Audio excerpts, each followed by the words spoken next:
Welcome to the Petersen's Bowhunting Podcast. All bow hunting, all the time. Now, here's your host, Editor Christian Berg. All right, welcome back to the Bowhunting Podcast, presented by Lancaster Archery Supply. They've got the gear, they've got the knowledge, they've got the passion. For all your bow hunting needs, visit LancasterArcherySupply.com. Speaking of passion, as I always like to say, because we only have passionate guests on the show, I've got my Ohio posse, Mr. Clint Casper and Mr. Ryan Bertsch. Gentlemen, thank you so much for joining us today. Oh, thanks for having us. Yeah, absolutely. This is Ryan's first time on the big Petersen's Bowhunting Radio Show. This is the first one for him. Well, you're showing. This is a big deal. So I even dressed up a little bit and brought a Turkey Church shirt today. I love your Turkey Church shirt. And I tell you what, man, dude, that is a nice, I think I've been in some hunting camps up in the big woods in Pennsylvania here, some old hunting camps that had curtains with that same fabric.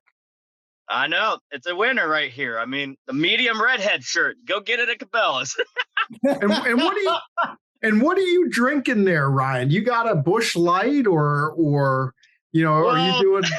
I'm still on the job site, so this is just a little C4 energy right here. A little C4, and you're beta power. You're taking a break from hooking up vent fans and bathroom installs, right? Yeah, I mean, I'm still at the job site right now. On my days off, I do electric for Jared Lawver Construction, and we were just finishing this place up, so I took a break to come and talk to these guys right here. Well, I appreciate it. Those of you who are, listening, Mr. Casper is no stranger to the Petersen's bowhunting crowd, although you did show your age and your length of association with our brand using the old Bowhunting Radio. We haven't been that for a while now, Casper. We're the Bowhunting Podcast. Come on. I know, but the Bowhunting Radio, though, that's where it all started. And Ryan never got to be on that. So this is he's diving into both worlds, the old world and the new world. The Bowhunting Radio, I still at times forget we've changed names for the better. Yeah. But I still, come on, look at my sweatshirt, baby. I know. Hey, but I will say this. It was pretty typical because Ryan and I were on the call for about 10 minutes waiting for you. And I told Ryan, I said, this is pretty much a microcosm of our whole relationship. Is Clint's supposed to be the ringleader, and we're somewhere doing something because of Clint, but it's really just me and you getting everything done. And Clint's off doing whatever. Yeah. I'm coming straight from the fields.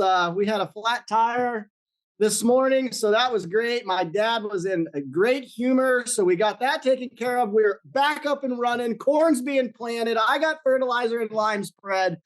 Everything's ready to go. Here I am for the podcast. I'm dusty, dirty. We're ready to rock. Well, God bless the American farmer. Poor Wild Bill. Yeah. You said I was about a $780 flat tractor tire this morning. Yeah, that was a bad one. That wasn't a fun one. But you know what? We got off the highway. We got it fixed. Everyone's fine. Didn't cause any crashes. Luckily, it was on a straightaway, so that was great. So you know what? We're here and happy. We're here and happy, and we're getting it done. And speaking of getting it done, I mean, that's really why you guys are here, because Lord knows I haven't gotten jack what done this spring, not out in the field. I got the big Toby wedding coming up on Sunday. I've used that as I'm a wedding planner. I mean, my kid's getting married. I had no time to turkey hunt, but thankfully Clint and Ryan have been doing more than their share of turkey hunting. And I thought it would be a good opportunity as we head towards the middle of May to kind of take a little wrap on turkey season 2023. I mean, there's a couple weeks left here in Pennsylvania, probably Ohio as well. But I mean, gosh, it's been a long time since some of these seasons opened up way back in March down in Florida and April and a lot of the South. And a lot of turkeys have hit the deck. And you guys do a turkey tour every year, heading out. You did what, Kansas and Nebraska this spring? Yeah. Yes, sir. And it was just not necessarily, I mean, you had some success, but it wasn't necessarily a banner year for you out there, was it, guys?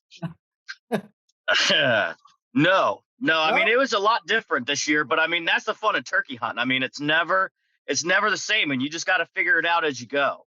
And travel hunting, I feel like that's probably one of the biggest keys is being mobile and figuring things out. So it's not just walk into your favorite hunting spot, sit down at your favorite tree, and they come walking by. So I mean, it's a challenge. Well, I mean, let's start with that, Ryan, because we ran an article this spring. Turkey numbers are down big time in a lot of areas around the country.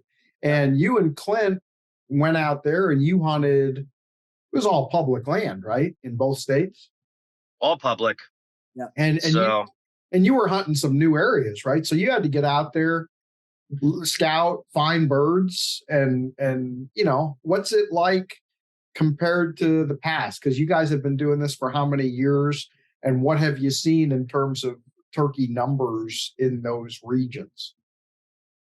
So Clint's been going out there a little longer than I have, but this was year number 9 for me. And it took me about 4 or 5 years to kind of figure the game out west. And I started getting into some pretty good little public spots and figuring it out. And I, took Clint out there and told him, "Hey, this is my honey hole. Like this is gonna be a quick wham bam. We're done, and we're gonna be in Nebraska. We'll be hunting with a bow. This is gonna be great." Yeah. And we walked in there, and you might as well have been walking into an empty room. And so we were kind of dumbfounded with my honey hole, that has been so successful the last couple of years. But I do a lot of pre-scouting, and I usually have a list of about 20 places I sent to Clint before we went out there of different places that I thought we should go check out. We didn't only check out all 20 of them. We started adding them as we went. And we put on about 3,000 miles just driving around once we got out there trying to find birds. And a lot of times, you're scouting from the truck, you're scouting by foot. You got to take everything in that you can, talking to the locals. So, we have a really nice scouting spot. It's called Spanky's Bar and Grill, right over there. And scout. But you always run into the locals, and they can kind of give you the update. They live out there. They farm it. Is that for real? Spanky's? Yeah. Spanky's. Yeah. Where's that? That is not Centralia, but Seneca, Kansas. Seneca, Kansas.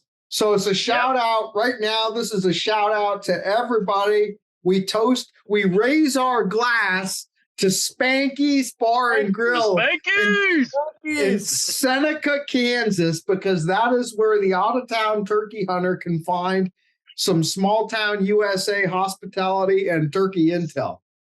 I'll tell you, if you want a burger and know what the birds are doing, you go to Spanky's.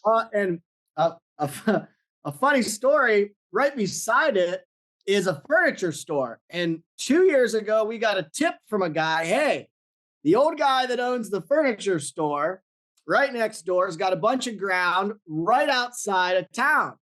And Ryan and I are like, really? And this old guy's like, yeah, I'm good buddies with him. He's like, you tell him I sent you over there. I bought you guys a beer. He needs to let you hunt. Go over and tell him I said that. We're like, okay. So we finish our beers, have a burger. We go next door, and then we walk into this furniture store, and guy comes up. We were probably in there 35, 40 minutes. He tried to sell us 15 couches. I don't know how many recliners. We never did get turkey permission, but he did give us a tip on a hot public spot that we almost killed a bird on. So not only could we have bought couches, chairs, recliners, we actually did get on some good public. We didn't actually get to hunt his spot, but it was well worth it. And let me tell you, he's got really good deals on recliners. I can't think of the guy's name in the furniture store. Maybe Ryan will remember, but Just say it. If you need a recliner and you're out there, that's the place, right beside Yankee. That's a nice road trip. That's sounding like one of those trips where you don't want to just drive the truck. You want to hook a trailer, maybe a big enclosed trailer. You want to tell your wife, your girlfriend, hey, honey, I'm going out and hopefully shoot some birds, but I might come up with like a nice living room set, a nice dining room set. You don't know what I'm going to have. I mean, I'm going to have turkey cutlets and like a new sectional when I get back. See? Perfect. Yeah. That's right. You can't lose. No. You really can't. You really can't. Nope. You might even get a coyote or two while you're out there. Oh yeah. Yeah. So bottom line is it was a lot of work to find birds this year. Oh yeah. Yeah. It was a lot tougher than normal. I mean, when I first started going out there, you would drive past every field you drove past had birds in it. Birds everywhere. And they're far and few between. I mean, there's a lot of I think turkey numbers are down, and they're doing a lot of research with, how the ticks are affecting those birds, and predation is up. I mean, we saw easily 35 to 40 coyotes this year, and we were in public spots where there were like, instead of deer trails, there's coyote trails. I've never seen it. I mean, if you wanted to trap or coyote hunt, that's the place to go. I mean, they are just everywhere. They were crossing the road in front of us, and I mean, there's everywhere. So I don't know how any deer or turkey are able to survive with those kind of numbers, and then you throw in the other factors like ticks and, just weather in general, if they had a hard winter, but I was going to say hard to come by. I was going to say the weather, because I know I talked to, both you guys on and off by text and phone and stuff. And I mean, Clint was telling me some stories even just earlier today. Like, you guys had some wonderful, like, balmy temperatures and like, light winds, right? So last year we complained that I was killing turkeys in my puffy jacket that I would wear on the side of a mountain in Colorado, right? It was 38 degrees, 41 degrees. And I'm like, man, this sucks. This year, it's 78 degrees, but 55-mile-an-hour winds. I mean, it was like on the verge of a tornado half the day, every day. And 7 out of our 8 days on this trip, we were actually hunting 8 days. 7 out of the 8 days, it was at least gusts of 40 mile per hour plus. In the one day, it was all up to 55. 7 out of the 8 days, that's what we battled.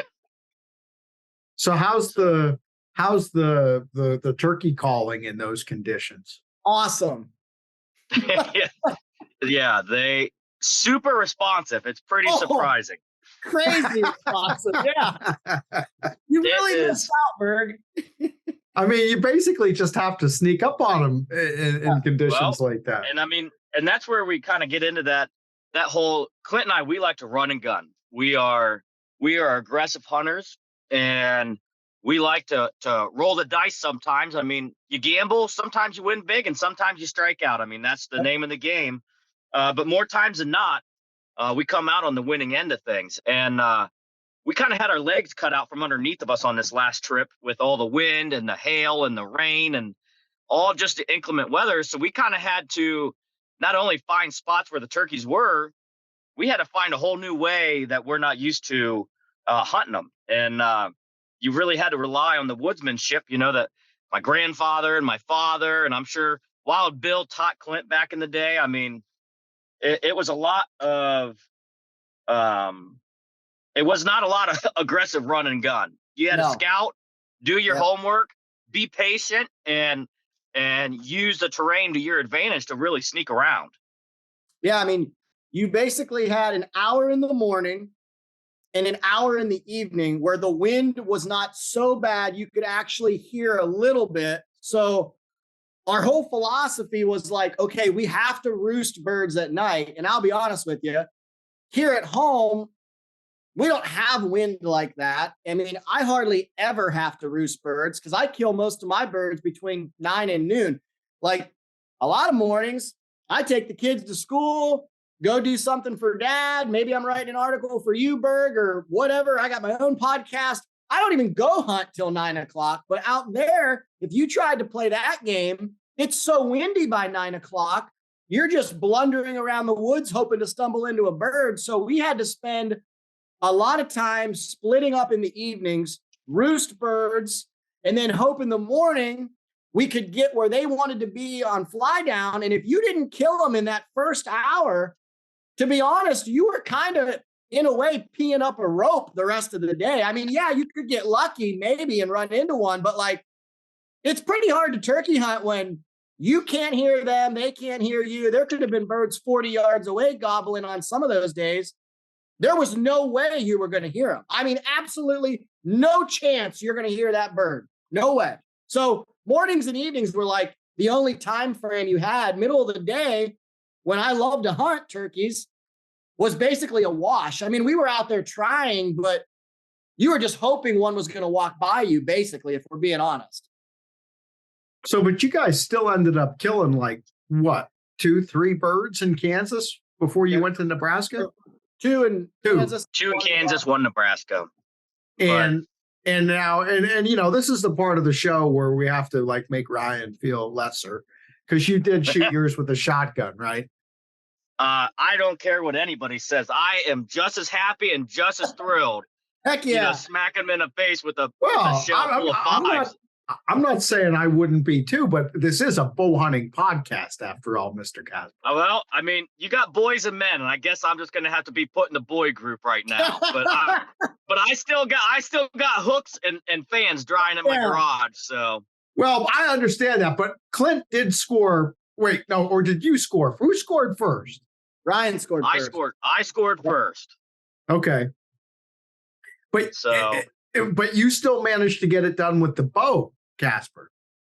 Yeah, but there was a lot of luck involved in that, in the essence of like, you know, it wasn't a true turkey hunt. Like it was, you know, the bird I killed in Kansas, Ryan and I found the night before, actually 2 nights before.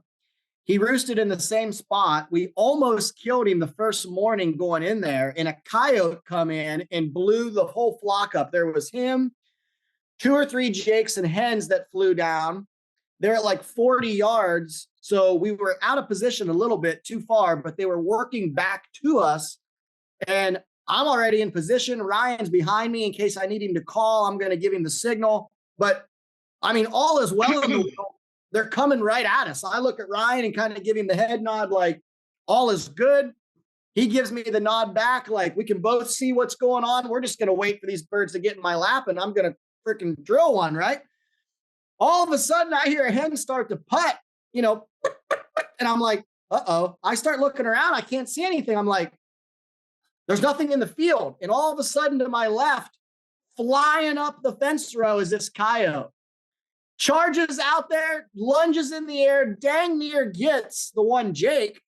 Luckily, everybody gets away. They all fly up in trees. Coyote leaves. So that pretty much blew that morning up. So we thought, okay, we're going to give them the afternoon. We'll come in here. Hopefully they're going to roost in here again, which they did. Same trees.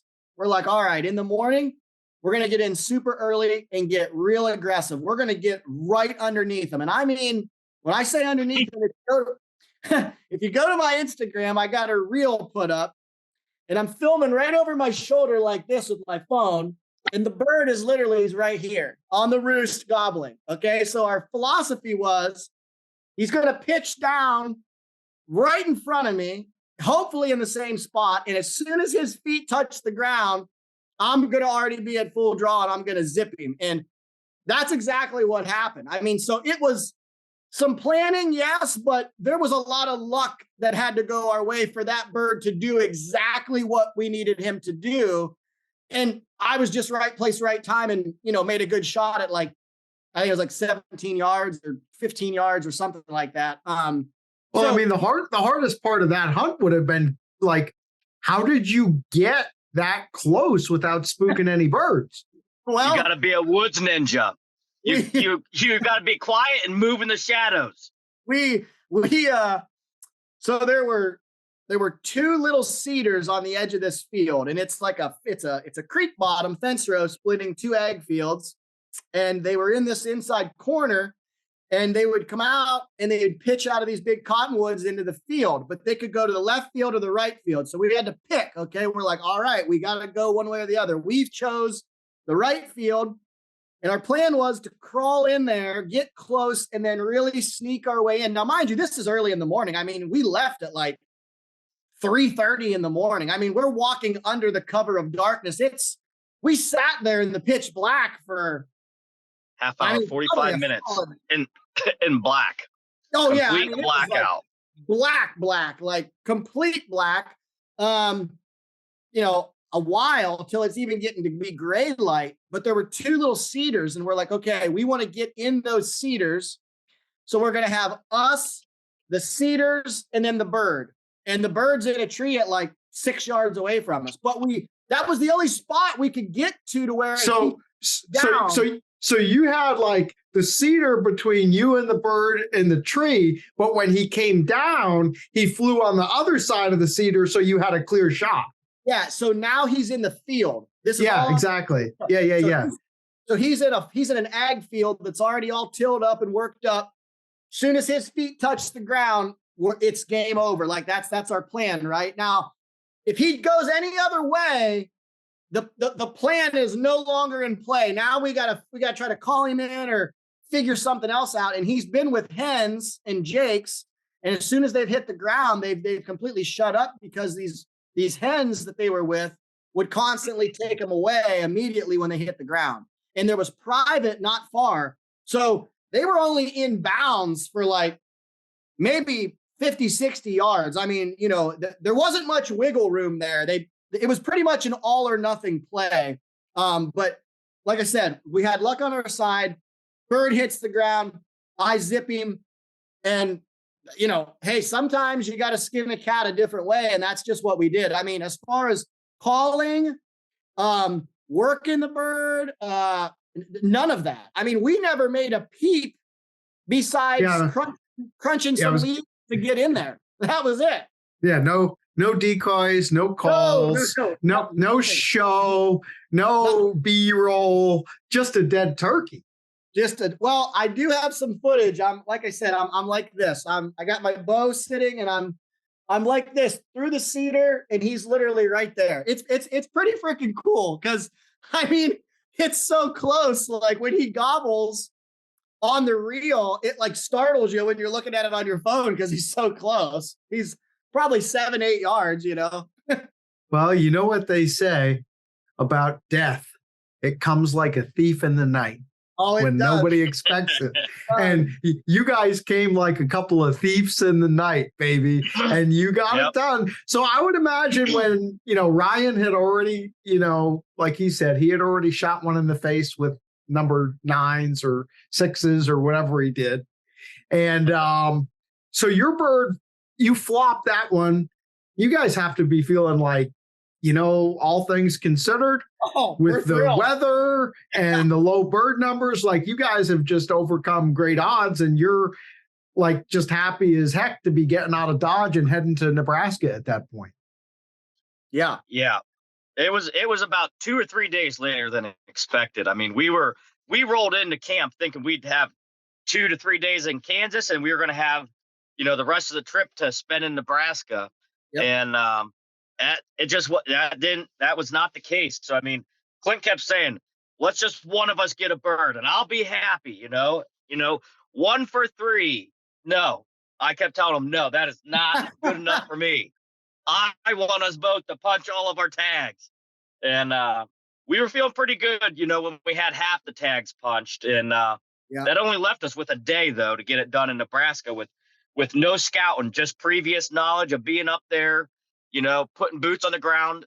They burn a lot of fields up there too, which isn't normal for back here home. Like when they burn out there, I mean, they're burning acres and acres and acres of ground. And these turkeys, they love that stuff. So they like to move in as soon as they burn that stuff. So, I mean, you just got to be feet on the ground, tires on the road, and get moving. Now, to find these birds. You talked about filling all your tags. That just reminded me, like, historically, you could kill 2 birds in Kansas, and I think maybe even 3 in Nebraska. They changed that now, right? So that one tag, you guys each killed a bird in Kansas. Is that it now in Kansas in the spring for non-residents, 1 bird apiece? In zone 2, I know you can go out west further out and get into another zone, and I believe you can get a second tag in Kansas, but it used to be in our zone, it used to be 2 birds, and then you could still go out west and get another bird. But that's not the case anymore, because they've seen, just like Ohio, they've seen a decline in the number of birds, and so the Kansas Division of Wildlife, I mean, they've been doing a lot of research and trying to up the numbers to preserve those turkey numbers. So Gotcha. So you got your 1 bird. So you guys were tagged out basically in Kansas at that point. yeah, So we're done in Kansas. You get over to Nebraska and you said just 1 full day for hunting or what? Yeah, 1 full day, and then maybe, depending on, we wanted to leave we had Monday to hunt and we were leaving Tuesday morning. If we roosted something and we needed to do, be thieves in the night and be in there Tuesday morning, truck was packed and we were just going to hunt on the way out. So you get about an hour and a half right off the roost, and then we're making, we're beating feet for back to the Buckeye State. So what'd you guys run into over there then? You went back to an old honey hole like Kansas? Well, we tried. We tried some of that. We had a list of, like I said, I had another list of about 15 places up there in Nebraska, and 5 of which I've hunted before. We tried a bunch of new ones. There were a lot of hunters out this year for the weather. I mean, the number of public ground hunters have increased. People doing the same thing that we're doing. So, I mean, that's great to see people out, enjoying the outdoors, doing what we do. But it does add, a different complication for everything. So we'd pull into a place, there'd be 3 trucks parked there. So we'd motor on down to the next one, trying to find our little piece of heaven, to enjoy by ourselves out there. And wasn't the case. And we'd be walking around, jumping coyotes out of open grass fields. And we spent a whole day just driving around, and we didn't see a bird until probably it was like 6 o'clock in the evening. He was out full strut out in a field. So, and we spent all day working around, looking, scouting. And we marked that spot, and then that's where, Clint was able to sneak into that next morning on our way out, and we were able to get it done there. But I mean, we spent 12, 13 hours of scouting. We would hunt as well, but it was a lot of miles were put on those new hunting boots. So yeah, Clint, what did you do to get that bird? I mean, you had like Ryan said, a pretty short window of opportunity that morning to either going to get it killed or head east. Yeah, I mean, it's a small piece and it's mostly ag fields. So we figured he was going to roost on like one side of the farm or one side of the piece of property. It was a farm that they've got now in public hunting, but figured he'd roost on one side and probably worked across those fields and headed over into what would be the neighbors where there was more ag fields and more timber. So realistically, the whole plan was just cut this bird off in hopes that, it was supposed to be super windy again. Major surprise. So we roosted him. We're like, all right, we'll get in there, see what happens right off the rip. No gobbles, super windy. So we're like, all right, well, there's not a ton we can really do. We don't have like a ton of time. It's almost at this point like, gosh, what do you do? Well, we get lucky. We find a bird. I don't even know if it was the bird we roosted or not, but we find a bird that's out with a hen all by himself in this wide open egg field. And he's working towards this back corner.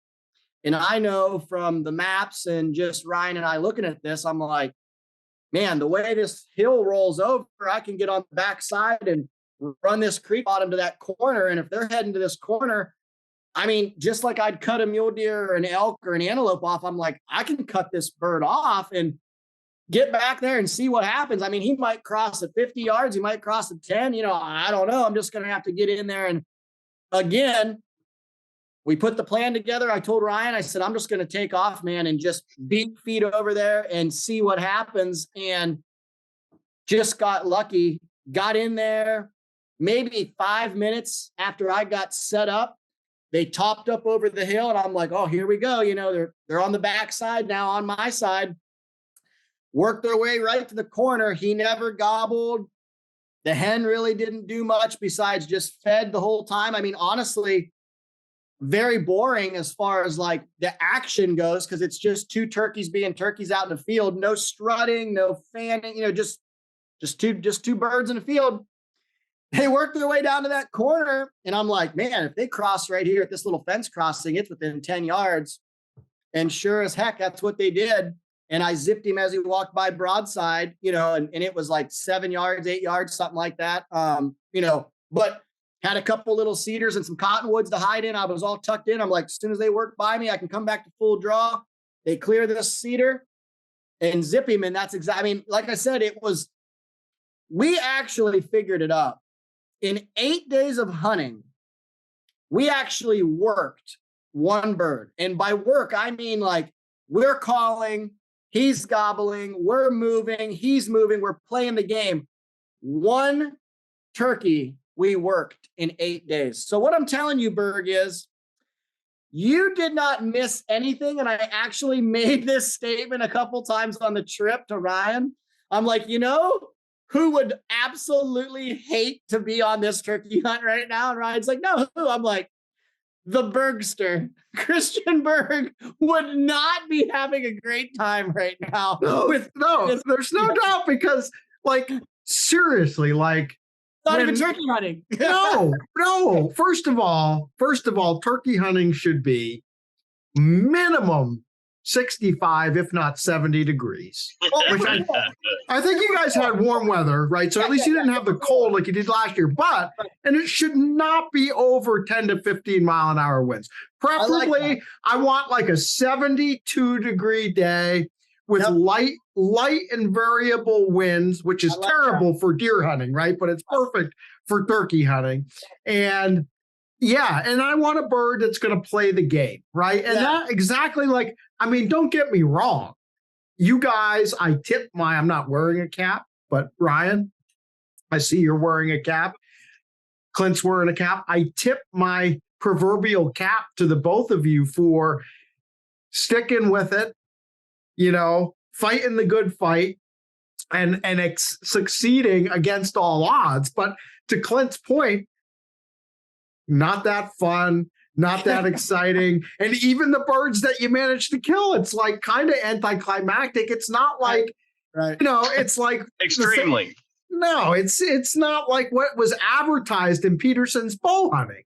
You know what I mean? Like, guys read Petersen's bow hunting and they want to see this big gobbler all fanned out and get really pissed off and come in and beat the snot out of your Jake decoy and spit and drum and march back and forth. And then you finally decide, like, okay, I've seen enough. I'm going to draw my bow and shoot him now. But that's not often the way. That's not real life. No, that's what I was going to say. No, that's not real life.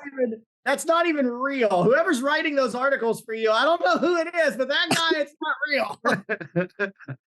Well, it does happen on rare occasion, but yeah. What's funny is, so we come back and Ryan and I both just killed Ohio birds in the last couple of days. We have not even really shot Ohio birds that we actually turkey hunted the real way, that gobbled. I think in Ohio, Ryan has worked maybe I've worked three birds. Okay, 3 birds. I have worked 1 bird. So for a grand total of about 20 some days of turkey hunting between the two of us, like I've hunted about 20 days. He's hunted about 20 days. Now, some of those were together. We have worked a grand total between the two of us of 5 turkeys. And you're making me feel terrible about the fact that I haven't gotten out this spring. I mean, I just can't believe I have missed out on some of the world's greatest, hottest turkey action this spring. You really have.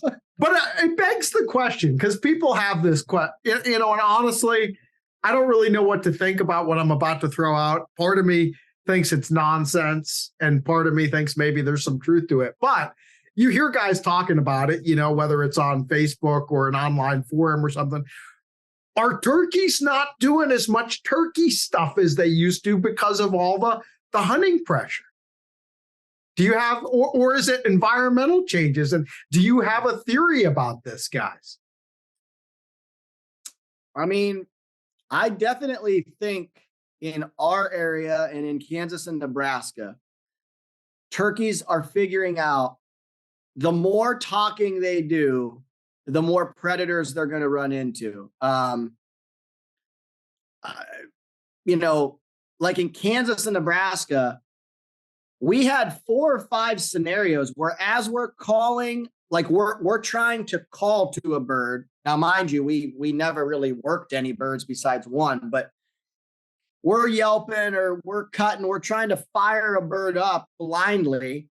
We would call a coyote in. And I mean, these coyotes were coming in to kill. They weren't just, what's going on? No, they were sneaking in. And I mean, they were coming in hot with their ears pinned back, wanting to kill a bird. So I definitely think the predation combined with hunting pressure, and let's be honest, we love to call turkeys and call 2 turkeys because it's fun when you get them fired up and they gobble and you gobble. But most people call too much. That's just brutal reality. It's like that in elk hunting too. Everybody wants to get a big bull to bugle, but let's be honest, we overuse cow calls, we over bugle. Same thing in the turkey woods. I do think we're educating birds more and more and more every year, but I also think the predation is playing a huge factor, because if every time you gobble, every other time you got a predator coming in after you, are you still going to want to gobble as much every time you're all horned up? I mean, I'm probably not going to want to gobble because of that. I'm probably going to want to just be quiet and go about my business. I mean, and they have to have sort of picked up on that because I think it's both that, and I think it's just some natural selection. And here's what I mean. Yep. I'll draw a parallel to the whitetail world. Yep. And this is something that Bill Winke has written about a number of times over the years. And if you live in a state like Ohio or Pennsylvania, where we live, where there's quite a bit of deer hunting pressure, it makes perfect sense. It often, when we talk about mature bucks, right, and we say, this 4.5, 5.5-year-old older deer, they're nocturnal, they're almost impossible to kill, they're really hard to see them on their feet. And is that because, older deer are naturally more nocturnal? Or is it because, guess what? If you're a pretty good looking 2.5 or 3.5-year-old buck and you just have a personality that likes to move around during the day, your odds of making it through a season in Pennsylvania are pretty low. So I don't know that it's actually we're changing deer behavior. It's just that most of the deer with good headgear that like to move during the day just don't live very long in Pennsylvania. And so if a deer with good antlers wants to live long, he probably is going to be a deer that either by learning or by either by nature or by nurture is going to move more at night than it does during the day. And it could be the same thing with these turkeys where, they say like the 2-year-old birds are more vocal. A lot of those 2-year-olds are getting killed every year probably by coyotes or human hunters. And the ones that are left are either older birds that are more, shy because of what they've learned, or they're just not the birds that came out of the egg being as vocal, because let's face it, I'm sure, we don't understand it near as much as reality. We like to simplify animals and think that they all fit into a little box, but I'm sure that there are some turkeys that just like to gobble more than others. And the ones who like to gobble, to your point, they probably already got eaten by a coyote. And so the ones that are left are what you would say are like the wuss turkeys, right? The ones who don't want to come charging in to fight. They don't want to answer every call, but they're survivors. Well, I wish those turkeys you're talking about that want to gobble all the time and play the game, I wish they would come play the game with me more often, because this year I've played with about 2 of those in about 20 some days of hunting. So my ratio of actual turkey encounters that are fun versus turkey encounters that are not fun, it's a pretty skewed number there. It's about 2 to 20 for the bad, not for the good. But you're really selling this turkey hunting to everybody. I mean, you're recruiting. I'm just trying to be brutally you look at Christian Berg, and he's like that mature buck. And you look at Clint and I, we're like them young bucks. And if we want to get like him, we got to be wise. We're not seasoned like Christian. I'm not saying he's old. I'm saying he's seasoned and he's wise. And that's what you got to realize. These birds, you have them young and dumb ones like Clint and I. And then you have them Christian Berg birds that are wise, and they know when to talk and when not to. If that stranger in the bush keeps talking to me over there saying, hey, there's turkeys and strut over here, come over here, I can only fall for that so many times before I learn that I'm going to get in trouble every time I go over there. Hey, Ryan, I got some candy in my van over here. I know. Yeah, it's like the little balloon sitting in the storm drain. Like, there's turkeys gobbling down here, and I'm going to run over there every time. It's a clown in the sewer. I got gobbling turkeys down here, baby. For Ryan and I, for Ryan and I, we're 2-year-old birds. You could lure us in with a natural light or a bush light, but Christian, being the seasoned veteran, you've got to have a nice bourbon or something. And even that might not get him to come in. But us, hey, here's some bush lights over here. We're going to come running. I'll tell you what, though. You put a Ford Maverick out in the middle of that field, and I'm going to die. I'm going to be running after him. That's my kryptonite right there. Of a Ford Maverick? No, but why don't back onto the mature and the wisdom thing, how much work and homework do people put in to harvest a mature buck? They put in hours and hours of countless scouting and recon. How many hours do people put in for turkeys? We just expect most guys. Most guys are like me. We don't want to work that hard. Like it's good if it works the way it's supposed to, but if it doesn't work the way that we think it's supposed to, we'll just go home. Yeah. There's a difference there. And a lot of people get frustrated, which Clint and I are prime examples. It's frustrating, but you just got to put that time in. It doesn't matter what you want to do, whether it's mature deer, turkey, elk, mule deer. If there's a woman that you aspire to court, you got to put time and persistence into it. And you got to be one thing I know is religiously faithful. Both of you boys are pretty religious about courting women. So if you're putting in, the same kind of effort that I know you do there at Spanky's, out in the field, then you're going to have pretty good result. And speaking of good result, Clint, why don't we wrap up with this? Because you teased it earlier. You guys have obviously been back home in Ohio. I think, Ryan, you're still hunting. But Clint, you punched a tag just last week. Well, Ryan punched a tag the day before. So Ryan killed a bird, and then I killed the next day. So we're tagged out in Ohio. We're done. Both of us are. Oh, okay. Well, so good. And again, Ryan, I don't want to make light of your incredible success, but I think that was again with a weapon that shall not be really discussed at length here on this podcast. I'm sure that there's a time and a place. It's probably it's kind of a shame because that's probably a better story than Clint's turkey. But I gotta let Clint. Well, I mean, is it really, Clint? Is it a good story?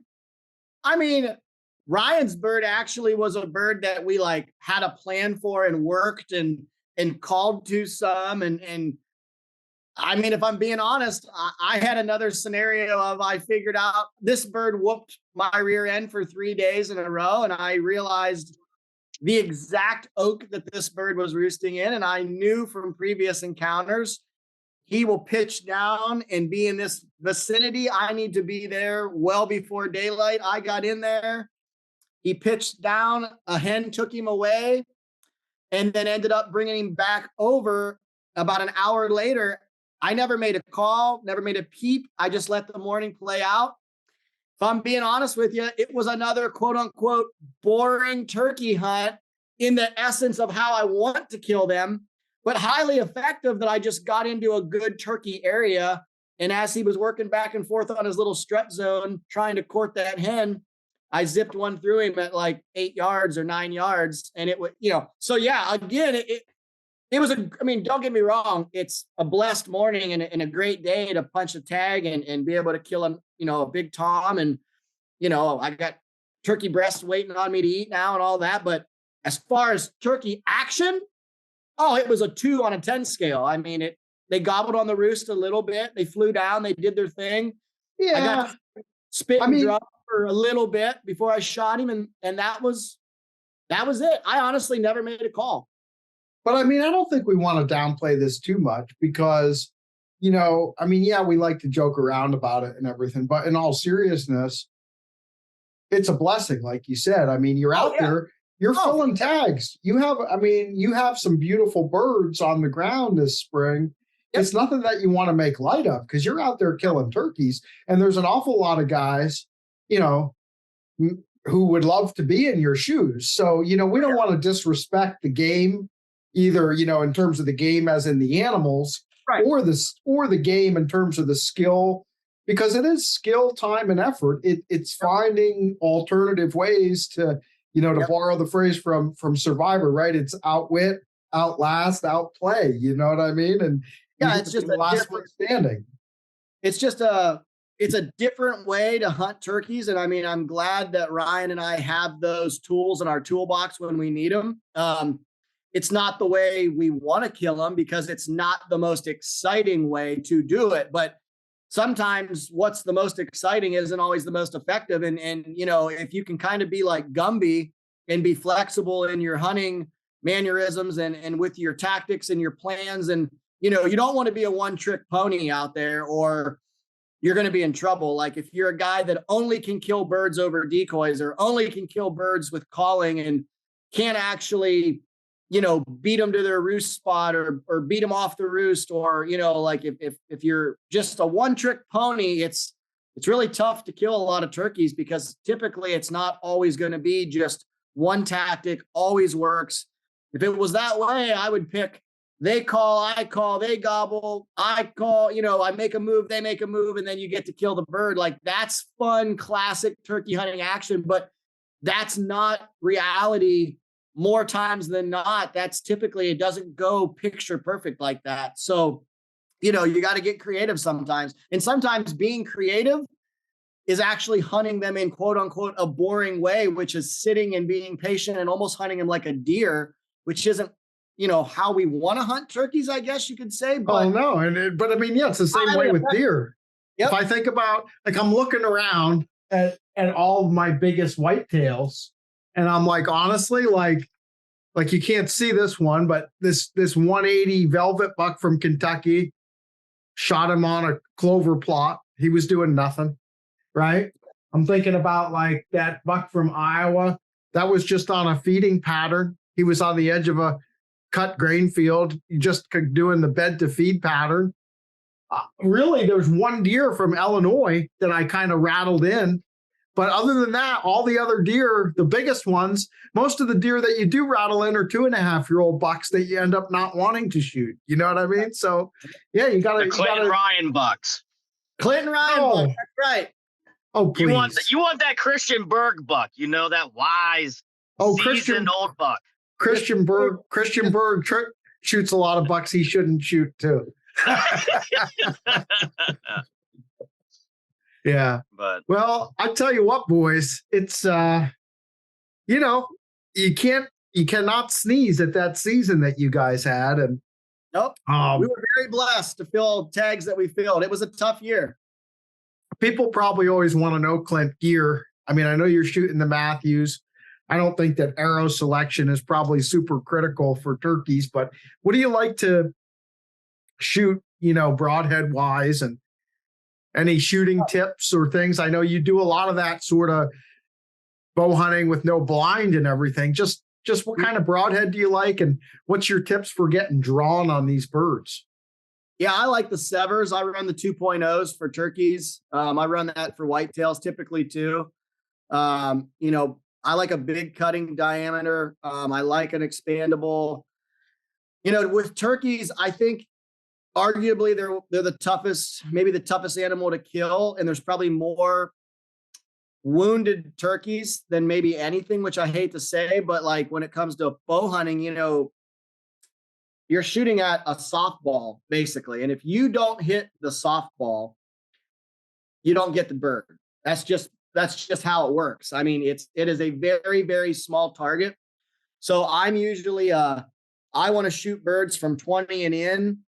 There's been times I've shot a little further than that, but let's say 30 and in at the absolute max. Now you can decap them and use, like a big 4-inch Magnus bullhead or flu arrows and get them in within 10 yards and shoot them with those.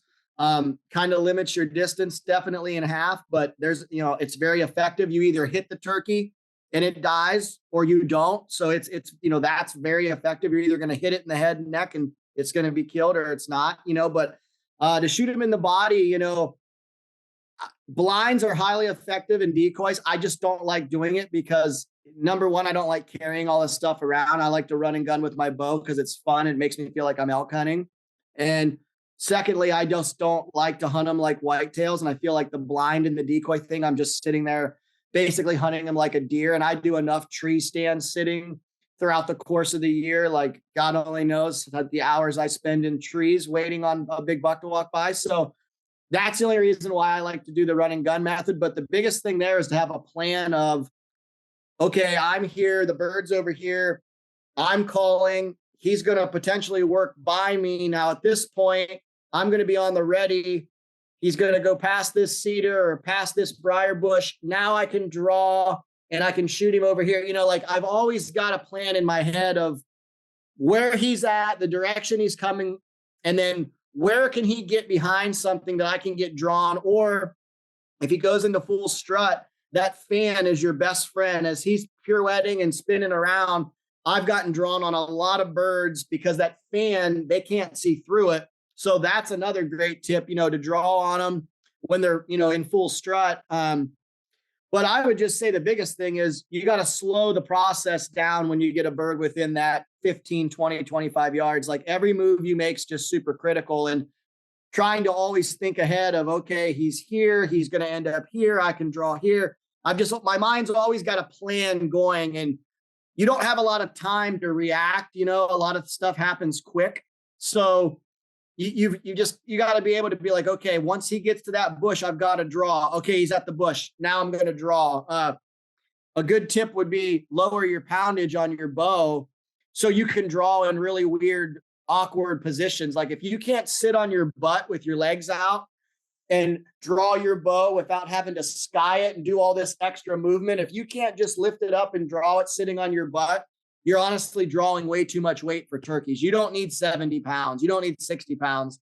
What you need to be able to do is be in an awkward position and slowly, calmly draw that bow back with the most minimal amount of movement. That's what you need to kill turkeys. And I see a lot of guys pulling way too much weight and on their knees or on their butt or in a weird position. They've got to do this extra movement and sky their bow and really struggle and shake. And it's so hard to beat their eyes to begin with. And then you throw in all that extra movement. Your chances of actually getting to full draw and them not knowing, it's slim to none. So that would be probably my best tip is, check your ego at the door. You don't need a 70-pound draw weight bow to go kill turkeys. I mean, drop that thing down and be able to pull it back smooth as butter from any position. And that'll definitely get you more opportunities. That's for sure. And I learned that the hard way years ago. Trying to sit on my butt and pull back a 72-pound maxed out bow. I blew a couple birds up that busted me. And I'm like, man, there's just no reason for me to do this. So I drop it down to like, say 65, no big deal. And then right after turkey season, I'd crank it back up and, shoot all summer with it and be good to go. But yeah, I typically drop my bows down in turkey season for that exact reason. Well, some good advice there, Clint. It's a great way to end it. Again, I just tip my caps to you guys. I look forward to getting out there this fall and spending some time with the both of you. Ryan, you're sort of the unsung hero of the whole operation out there. Honestly, Ryan is a heck of a guy, super helpful.